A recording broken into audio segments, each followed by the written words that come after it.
সাবেক সেনাপ্রধান জেনারেল আজিজ আহমেদের ওপর মার্কিন নিষেধাজ্ঞা ব্যক্তিগত বলে মনে করেন স্বরাষ্ট্রমন্ত্রী। পররাষ্ট্রমন্ত্রী জানান, যুক্তরাষ্ট্র ভিসা নীতিতে তার ওপর নিষেধাজ্ঞা দেয়নি। তবে এ নিয়ে খুশি না হয়ে দাবি আদায়ে নিজেদের শক্তির ওপর ভরসা করতে চান বিএনপি মহাসচিব। দুপুরে রাজধানীতে আলাদা অনুষ্ঠানে তারা এসব কথা বলেন।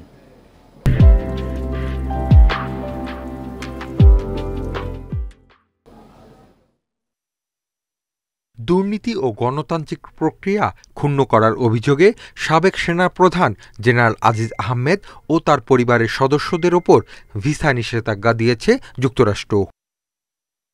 বিষয়টিকে আজিজ আহমেদের ব্যক্তিগত মনে করছেন স্বরাষ্ট্রমন্ত্রী আসাদুজ্জামান খান। তার দপ্তরে এ সংক্রান্ত কোনো তথ্য আসেনি বলে জানান তিনি। এটা নিয়ে তো আমারও কোনো মন্তব্য নেই। কেন আসছে, কিভাবে আসছে সেটা তো আমি এখনো দেখি নাই। আমি শুধু শুনেছি, আজকে একটা বিজ্ঞপ্তি আমি দেখেছি এক নজর। আমেরিকান সরকার কিন্তু অনেক দেশে অনেক পার্সোনাল লেভেলেও এই ধরনের নিষেধাজ্ঞা দিয়েছেন, অনেক দেশে দিয়েছে। কাজেই এটা তাদের জন্য নতুন কিছু নয়।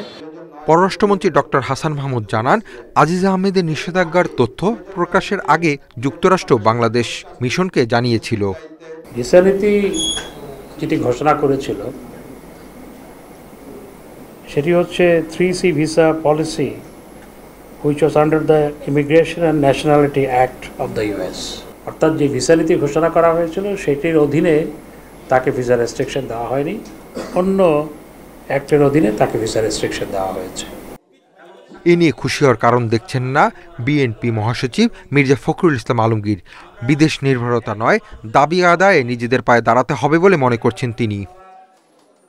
আপনার আজিজের স্যাংশন এসছে, আমি মনে করি যে ওটা হচ্ছে আরেকটা বিভ্রান্ত করা। র্যাবের বিরুদ্ধে হয়েছে, আপনার র্যাব সংগঠন হিসেবেই বন্ধ, পুলিশের 9 জন ছিল, তখন তো স্যাংশন হয়েছিল। তাতে কি ওদের সেই ভয়ঙ্কর যাত্রা যেটা, সেই যাত্রা বন্ধ হয়েছে?